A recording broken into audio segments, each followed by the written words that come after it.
তো যা। অন্তরা বলল, ধৈর্য রাখ, যাবো, আগে স্যার আসুক।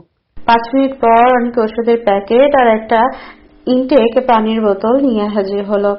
ওষুধটা খেয়ে নাও নোরা। নোরা চুপচাপ অনেকের হাত থেকে ঔষধ নিয়ে খেলো। অনেক জিজ্ঞেস করলো, এখন কেমন লাগছে নোরা?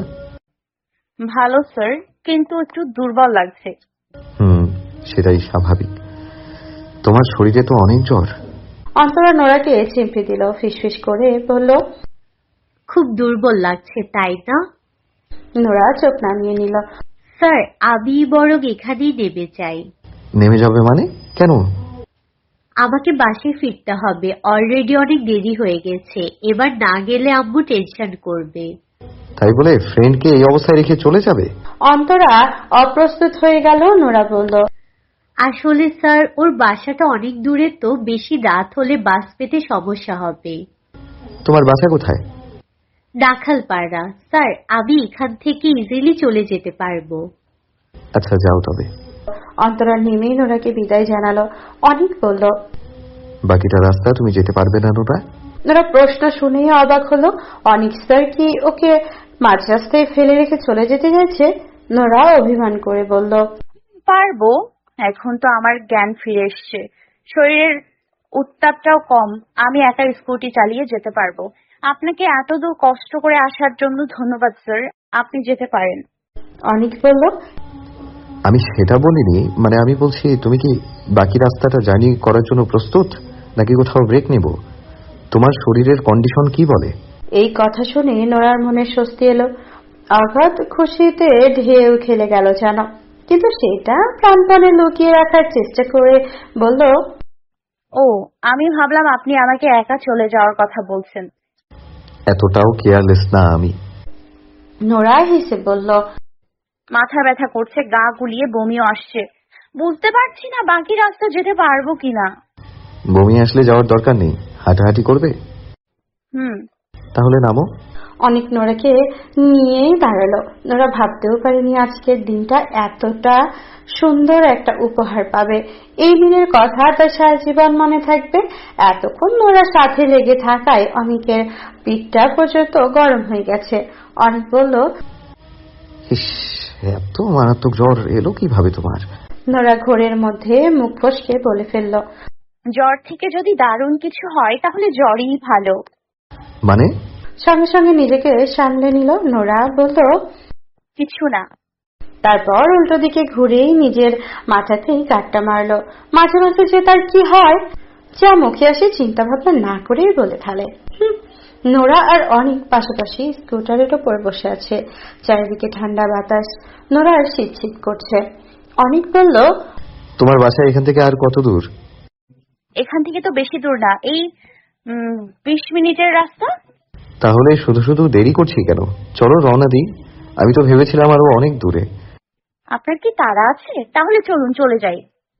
না, তোমার কোনো তাড়া নেই, তুমি বসো, তোমার যখন ভালো লাগবে তখনই যাব। নোরা আর কিছু বলল না, শুধু হাসলো। তারপর আবার কিছুক্ষণ নীরবতা। এরপর অনেক বলল, আচ্ছা নোরা, তুমি খাবে কিছু? খাওয়ার কথা শুনে নোরার মনে পড়ল সে সকাল থেকে কিছুই খায়নি। জ্বরের মুখে সব খাবার তেতো লাগে, তাই কিছু খাওয়া হয়নি তার। কথাটা মনে পড়তেই নোরার ভীষণ খিদে পেল। নোরা বলল, হ্যাঁ খিদে পেয়েছে, কিন্তু কিছু খেতে ইচ্ছে করছে না। এজন্যই তো শরীর দুর্বল, খেতে ইচ্ছে না করলেও খাওয়া উচিত। অসম্ভব, খাওয়ার কথা মনে হলেই আমার বমি আসে। সকাল থেকে কিচ্ছু খাইনি, তবু আমার খেতে ইচ্ছে করছে না। সকাল থেকে না খেয়ে আছো? তাহলে জ্বর কমবে কিভাবে বোকা? আর এটা ওষুধ খাওয়ার আগে বলনি কেন? খালি পেটে থাকলে ওষুধে কোনো কাজে আসবে না, তোমার খাওয়া উচিত। খালি পেটে ঔষধ কাজে আসবে না কেন? অনেক শান্ত চোখে কিছুক্ষণ তাকিয়ে থেকে বলল, তোমার জেনারেল সেন্সের অনেক অভাব নোরা। এতদিন পড়েছিলেন আমার কমন সেন্স নিয়ে, সেটা বাদ দিয়ে এখন জেনারেল সেন্স নিয়ে লাগলেন। আচ্ছা, আবার আর কি কি সেন্সের অভাব আছে বলুন তো? তোমার সব ধরনের সেন্সের অভাব, না হলে এমন মারাত্মক জ্বর নিয়েও কেউ সারাদিন না খেয়ে থাকে? আবার কোচিং এ চলে এসেছো, সেন্সলেস হয়ে পড়ে যাচ্ছিলে। ভাগ্য ভালো যে ঘটনাটা ক্লাসে ঘটেছে, যদি রাস্তায় এমন হতো, স্কুটি চালিয়ে যাওয়ার সময় যদি সেন্সলেস হয়ে যেতে, বিষয়টা খুব সেন্সিটিভ নোরা। তোমার আজকে কোচিংয়ে আসাই উচিত হয়নি। এসে হয়তো আপনাকে ঝামেলায় ফেলে দিলাম। আমি আমার ঝামেলার কথা বলছি না, তোমার বিপদে পড়ার কথা বলছি। একদিন ক্লাস মিস দিলে বিশাল কিছু ক্ষতি হতো না, কিন্তু ক্লাসে আসার কারণে তোমার অনেক বড় বিপদ হয়ে যেতে পারতো। কিভাবে বিপদ হতো? আপনি ছিলেন তো, আপনি বাঁচিয়ে নিতেন। আজকে না হয় আমি ছিলাম, কিন্তু সব সময় কি আমি থাকবো? আজকে যদি আমার জায়গায় আফজাল ভাই অথবা আদনান ভাইয়ের ক্লাস হতো, ওরা কিন্তু তোমাকে অন্তরার সাথেই পাঠিয়ে দিত, কখনো নিজে আসতো না। তাদের ক্লাস হলে তো আমি আজকে আসতামই না। শুধুমাত্র আপনার ক্লাস বলেই গায়ে 103 ডিগ্রি জ্বর নিয়েও ছুটে এসেছি। সেই জ্বর আপনাকে দেখে অর্ধেক চলে গেছে, এখন বাকি অর্ধেকও চলে যাচ্ছে। এই দেখুন, শরীর ঘাম দিচ্ছে, জ্বর নেই, ভ্যানিশ। নোরা কথা বলতে বলতে হেসে দিল। অনেক স্বাভাবিক, মুখ গম্ভীর হয়ে যাচ্ছে। নোরার কথার গভীরতা বোঝার মতো বুদ্ধি তার আছে। তাকে দেখে মনে হচ্ছে কথাগুলো শুনে তার মোটেও সন্তুষ্ট নয়। নোরা অনেকের অভিব্যক্তি দেখে চুপসে গেল। এভাবে বলা উচিত হয়নি বোধ হয় তার। এখন অনেক মনে মনে কি ভাবছে কে জানে। নোরার প্রসঙ্গ বদলানোর উদ্দেশ্যে বলল, স্যার, আমার না এখন খিদে পাচ্ছে, মানে মানে কিছু খেতে ইচ্ছে করছে। অনেক স্বাভাবিক হয়ে নোরার দিকে তাকালো। কি খাবে বলো? টক জাতীয় কিছু। এত কিছু থাকতে টক কেন? জানি না, ইচ্ছা করছে জিহ্বা ছুলে যাওয়ার মতো টক মুখে দিয়ে চোখ মুখ খিচে বসে থাকতে। অনেক হালকা হাসলো, তারপর কি একটা মনে করে বলল, আমার বাসায় যাবে? অনেকের প্রশ্নে নোরা হকচকিয়ে গেল। প্রশ্নটা তার জন্য নিতান্তই অপ্রত্যাশিত। অনেক বলল, মা খুব সুন্দর একটা রেসিপি রান্না করেছে, নামটা মনে পড়ছে না, কিসের টক যেন, খুব টেস্টি, গরম ভাতের সাথে খেতে অসাধারণ লাগে। যাবে? নোরা তো পারলে এক লাফে রাজি হয়ে যায়, কিন্তু সাথে সাথে রাজি হওয়াটা কি ঠিক হবে? অনেকে বা কি ভাববে? নোরা হাসার চেষ্টা করে বলল, আমি আপনার বাসায় গেলে সবাই কি মনে করবে? কিছুই মনে করবে না। এই সময় বাসায় শুধু মা আর আপু থাকে, তোমাকে দেখলে ওরা খুশিই হবে। তুমি যেতে চাও কিনা বলো, যদি তোমার বাসায় কোনো প্রবলেম না থাকে। আমার বাসায় তো কোনো প্রবলেম নেই, আমি তো মাঝে মাঝে কোচিং থেকে অন্তরাদের বাসায় চলে যাই, তারপর রাত 9টা-10টায় বাসায় ফিরি, সমস্যা হয় না। তাহলে যাবে? ঠিক আছে। অনেক নোরাকে নিয়ে তার বাসায় নিয়ে গেল, কিন্তু দুর্ভাগ্যবশত তখন বাসায় কেউ ছিল না। দরজালা। অনেকের কাছে একটা চাবি থাকে, কিন্তু বাসার সবাই এই অসময়ে কোথায় যেতে পারে অনেক আন্দাজ করতে পারছে না। তার রাগ লাগছে, আজকেই নোরাকে বাসায় এনেছে আর আজকেই এই ঘটনা ঘটাতে হলো। বাসায় যে কেউ নেই এটা অনেক সত্যিই জানতো না, কিন্তু নোরা যদি ভাবে এটা অনেকের ইচ্ছাকৃত কাজ, সে জেনে শুনেই নোরাকে খালি বাসায় নিয়ে এসেছে। অনেকের রাগে হাত কামড়াতে ইচ্ছে করছে। ধুর, মেয়েটাকে ফিরে যেতে বলার উপায় নেই। যে কাউকে বাসায় দাওয়াত করে নিয়ে ফিরিয়ে দেওয়া যায় না, আবার খালি বাসায় বসতে বলাও যাচ্ছে না। দরজার সামনে দাঁড়িয়ে ইলোরাকে ফোন করলো অনেক। নোরা বলল, কি হয়েছে? অনেক ফোন কানে ধরতেই হেসে বলল, মাকে একটা ফোন করে দেখি কোথায় আছে। নোরা বলল, ও। মিসেস ইলোরা ফোন ধরলেন না। অনেক কান থেকে ফোন নামাতেই নোরা বলল, আমরা কতক্ষণ দাঁড়িয়ে থাকবো? তোমার কি দাঁড়িয়ে থাকতে কষ্ট হচ্ছে? না, সেজন্য না, এমনি জিজ্ঞেস করছি। আসলে বাসায় তো কেউ নেই, কোথায় গেছে তাও জানি না। আপনার কাছে চাবি নেই? চাবি আছে, কিন্তু বাসা তো খালি, খালি বাসায় ঢুকে কি হবে? অনেকের অস্বস্তি বুঝতে পেরে নোরা বলল, হ্যাঁ সেটাই, আর আমার এমনিতেও বাসায় ঢুকতে ইচ্ছে করছে না। আচ্ছা, আপনাদের খোলা থাকে এই সময়? আসলে আমার বমি বমি লাগছে, একটু খোলামেলায় গেলে ভালো লাগবে। আচ্ছা তাহলে চলো ছাদে যাই। ঠিক আছে। নোরা সিঁড়ি বেয়ে আগে উঠতে লাগলো। অনেক পেছনে পেছনে উঠলো। নোরা ছাদে উঠে দেখলো রেস্টুরেন্টের মতো বড় ছাদ, তার নিচে আসন পাতা 4টা চেয়ার। চেয়ারগুলো সিমেন্টের তৈরি, উপরে রং দেওয়া সবুজ রং। দোলনাও আছে। নোরা দোলনা দেখে খুব খুশি হলো। খুশিতে দোলনাতে গিয়ে বসে পড়লো। তার চোখে মুখে বাচ্চাদের মতো আনন্দ। অনেক পেছনে গিয়ে দোলনা ধাক্কা দিতে লাগলো। নোরা বলল, বাহ, আপনাদের ছাদটা তো খুব সুন্দর। রাতের বেলা আরো বেশি সুন্দর লাগে। আমি প্রায় রাতেই এখানে বসে চা খাই। আর ওই যে সামনে একটা কৃষ্ণচূড়ার গাছ দেখছো, ওইটা কিন্তু মায়ের খুব শখের গাছ, সুন্দর না? হ্যাঁ সুন্দর, আমার কৃষ্ণচূড়া খুব ফেভারিট। আমি একটা ফুল ছিঁড়ে নিই? হ্যাঁ, নিতে পারো। মা যেহেতু নেই। উনি থাকলে কি হতো? ফুল ছিঁড়তে দেখলে ভূমিকম্প শুরু হয়ে যেত। ওরে বাবারে, তাহলে দরকার নেই। অনেক হেসে বলল। আরে না, ও কিছু হবে না। মা জানবে কিভাবে? আন্টি মনে হয় খুব রাগী, তাই না? হুম, এমনি খুব সহজ সরল, কিন্তু রেগে গেলে ভয়ঙ্কর। বুঝতে পেরেছি, আমার বাবার মতো। কিন্তু আমার মা খুব ভালো, ওনার রাগ করার ক্ষমতাই নেই, জানেন? একদম মাটির মানুষ। নোরা এবার দোলনা ছেড়ে উঠে দেয়াল ধরে দাঁড়ালো। অনেকও ওর পেছনে এসে থামলো। নোরা বলল, একদম নিচের দিকে তাকান, কি ভয়ঙ্কর। জায়গাটা খালি বলে এমন লাগছে। নোরা উল্টো দিকে ঘুরে বলল। আমি আর এদিকে দেখবো না, মাথা ঘুরছে। অনেক হেসে ফেললো। তুমি মনে হয় ছাদে খুব কম ওঠো, তাই না? খুব কম না, একেবারেই উঠি না বললেই চলে। আমাদের ছাদ সারাক্ষণ তালা দেয়া থাকে, চাবি থাকে বাড়িওয়ালির কাছে।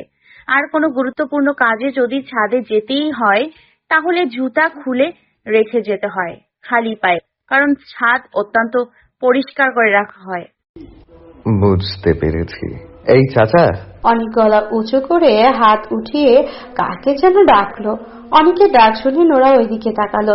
পাশের ছাদের একজন বুড়ো লোককে দেখা যাচ্ছে।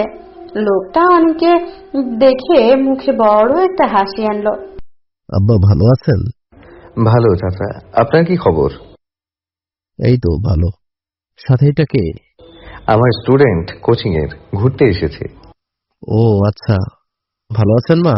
নোরা বলল। আমাকে? অনেক বলল। হ্যাঁ, তোমাকে। নোরা হেসে বলল, হ্যাঁ, ভালো আছি। বুড়ো লোকটা বলল। কমলা খাবেন? কমলা? নোরা উনার কথা বুঝতে পারছে না, তাই অনেকের দিকে তাকালো। অনেক বলল, হ্যাঁ খাবে চাচা, দিন।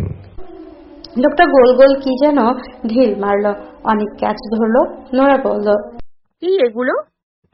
গাছের কমলা, খাবে? এত ছোট? এগুলো অনেক টক, তোমার পছন্দ হবে। তুমি না টক খেতে চাইছিলে? নোরা খুশি হয়ে বলল, তাহলে খাবো, দিন। অনেক একটা কমলার কোষ ছুঁড়ে নোরাকে দিল। নোরা মুখে নিয়েই কানে হাত দিয়ে চোখ বুজে ফেলল। সত্যি অনেক টক। অনেক বলল। পছন্দ হয়েছে? নোরা বলল, খুব, সাথে লবণ থাকলে আরো ভালো হতো। অনেক হেসে ফেললো। তারপর ওই বুড়ো লোকটাকে হাত উঠিয়ে বলল। চাচা থ্যাংক ইউ। লোকটা বলল। অনেক নোরাকে বলল, আর নিব? এতগুলো খাবো কখন? বাসায় নিয়ে যেও। আচ্ছা, তাহলে নিন। অনেক আরো অনেকগুলো নিয়ে নিল। লোকটা শুধু ছুঁড়ে ছুঁড়ে দিচ্ছে আর অনেক নিচ্ছে। নোরা বলল, ব্যাস, আর লাগবে না, আমি কোনো রাক্ষস না। আরো কিছুক্ষণ টুকটাক গল্প করার পর নোরা বলল বাসায় যাওয়ার কথা, কারণ অনেক দেরি হয়ে যাচ্ছিল। সে ছাদ থেকে নামার সময় অনেক কৃষ্ণচূড়া গাছে লাল টকটকে কয়েকটা তাজা ফুলের তোড়া বানিয়ে তার হাতে দিল। এই ঘটনায় নোরার এত খুশি লাগলো যে চোখ দিয়ে পানি চলে এলো। আজ এত মূল্যবান কিছু পেয়ে যাবে তা যেন কল্পনা করতে পারেনি সে। খুশিতে নোরা কোনো কথাই বলতে পারছিল না। তার মনে হচ্ছিল জীবনের সার্থকতা সে পেয়ে গেছে। অনেক স্তরে যদি তার প্রতি দুর্বলতা না থাকতো তাহলে তাকে ফুল দেবে কেন, তাও আবার টকটকে লাল কৃষ্ণচূড়া ফুল।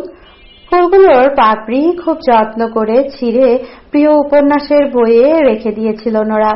অন্তরা উপন্যাসের বইটা হাতে নিয়ে ফুলগুলো দেখতে দেখতে বলল, আচ্ছা নোরা, এমনও তো হতে পারে তোর কৃষ্ণচূড়া ফুল পছন্দ বলেই উনি তোকে ফুলগুলো দিয়েছে। তুই তো ওনাকে বলেছিলি এই ফুল তোর ফেভারিট। নোরা বলল, হ্যাঁ হচ্ছে, তোকে বাসায় নিয়ে যাওয়া থেকে শুরু করে সেদিন যা কিছু হয়েছে সবই পজিটিভ সাইন মনে হচ্ছে, কিন্তু আজকাল ক্লাসে উনি যেরকম বিহেভিয়ার করে তাতে আমি কনফিউজড তো আমিও, কিন্তু এটুকু তোকে আমি বলে রাখি, উনি যদি আমাকে প্রপোজ না করে তাহলে আমি করব। কি বলছিস? তুই মেয়ে হয়ে প্রপোজ করবি? কেন? করলে কি হবে? কোন আইনে আছে মেয়েদের প্রপোজ করা নিষেধ? তবুও অ্যাটিটিউড বলে তো একটা ব্যাপার আছে, তুই প্রপোজ করলে তোর দাম কমে যাবে না? এগুলো কোনো বিষয় না, ওনাকে পাওয়ার জন্য আমি সব করতে পারি। আর সেখানে অ্যাটিটিউড কোনো বিষয়ই না। ভালোবাসার থেকে ইগো অ্যাটিটিউড কখনো বড় হতে পারে না। অন্তরা দীর্ঘশ্বাস ছেড়ে বলল, বেস্ট অফ লাক। নোরা অসহায় চোখে তাকিয়ে বলল, কিন্তু দোস্ত, আমার মাঝে মাঝে মনে হয় কি জানিস, কি? তন্নিও অনেক স্যারকে পছন্দ করে। ছোটবেলা থেকেই তো আমার যেটা লাগে ওরও সেটা লাগে। এবারে যে তাই হবে না গ্যারান্টি কি? তুই কি তন্নিকে বলেছিস তোর অনিক স্যারকে পছন্দ? বলিনি, কিন্তু ও তবুও বুঝে, সেটা আমি জানি। বাদ দে তোর কথা, কিছু হবে না। আচ্ছা, আজকে আমি উঠি, কাল তো ম্যাথ এক্সাম, বাসায় গিয়ে পড়তে হবে, শুক্রবারটাও শান্তি নেই। দোস্ত খেয়ে যা। পাগল, লেট হয়ে যাবে। দোস্ত আয়, আমরা একসাথে পড়ি। আমি না কিছুই পারি না। আমিও তো কিছু পারি না। বাই দ্য ওয়ে, তোর কাছে কি অনিক স্যারের ফোন নাম্বার আছে? ফোন নম্বর তো সবার কাছে আছে। প্রথম দিন কোচিং থেকে সবাইকে একটা শিট দিয়েছিল, ওইখানে সব টিচারদের নাম্বার আছে। তাই নাকি? আমি কখনো খেয়াল করিনি। তোর কাছে আছে শীটটা? আছে মানে খুব যত্ন করে রেখে দিয়েছি। আর আমি তো মাঝে মাঝে অনিক স্যার নাম্বারে ফোনও দিই।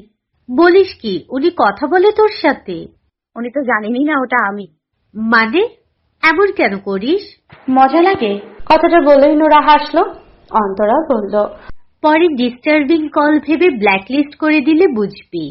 অন্তরার কথা শুনে নোরা হাসি মিলিয়ে গেল।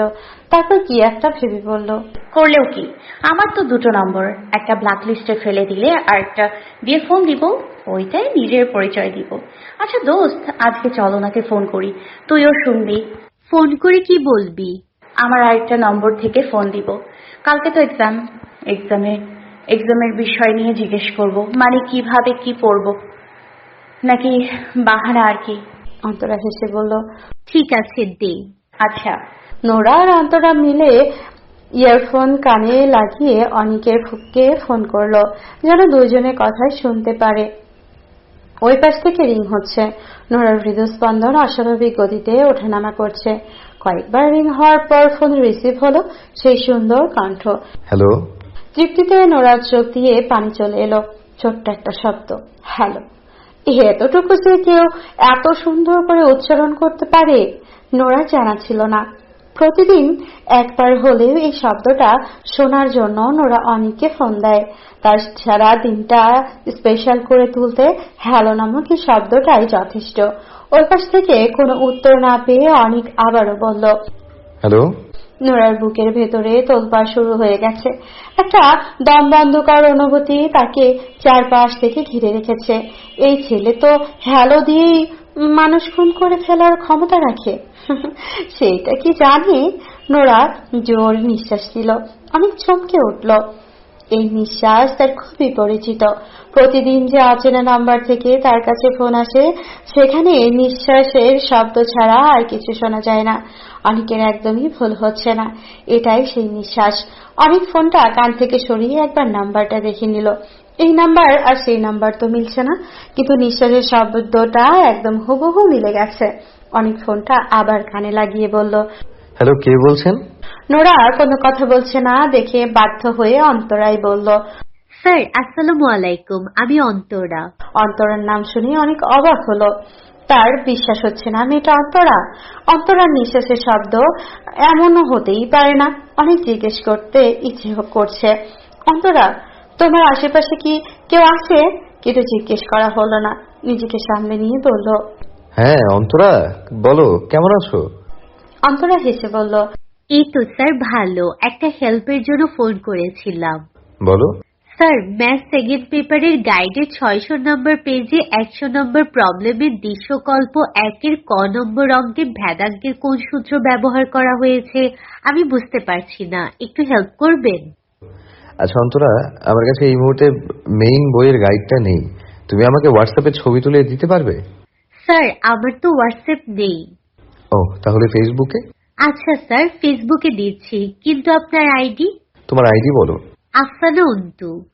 আচ্ছা 5 মিনিট ওয়েট করো, আমি নক দিচ্ছি তোমাকে। ঠিক আছে স্যার। অন্তরা ফোন রাখতেই দেখলো নোরা কেঁদে ভাসাচ্ছে। অন্তরা অবাক হয়ে বলল, কি রে দোস্ত, তুই কাঁদছিস কেন? নোরা কাঁদতে কাঁদতে বলল, ওনার কণ্ঠ শুনলেই আমার কান্না পায়। একটা মানুষ এত সুন্দর করে কিভাবে কথা বলতে পারে জানি না। প্রতিবার ওনার ফোন রাখার পরেই আমার চোখে পানি চলে আসে।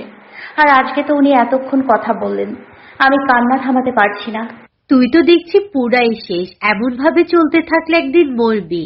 আমি তো প্রতিদিনই মরছি, ওনাকে দূর থেকে দেখছি আর ধুকে ধুকে মরছি। এই কষ্ট যে কতটা গভীর তোকে আমি বোঝাতে পারবো না। যদি ওনাকে না পাই আমি শিওর মরে যাব, কিছুতেই বাঁচবো না। হ্যালো বন্ধুরা, পরবর্তী পার্ট খুব তাড়াতাড়ি আসবে, তো সবাই অপেক্ষায় থাকো। আর চ্যানেলটি যারা এখনো সাবস্ক্রাইব করনি তারা পরবর্তী পার্ট দেখার জন্য চ্যানেলটি সাবস্ক্রাইব করে রেখো। ধন্যবাদ সবাইকে, আমাদের সাথেই থেকো।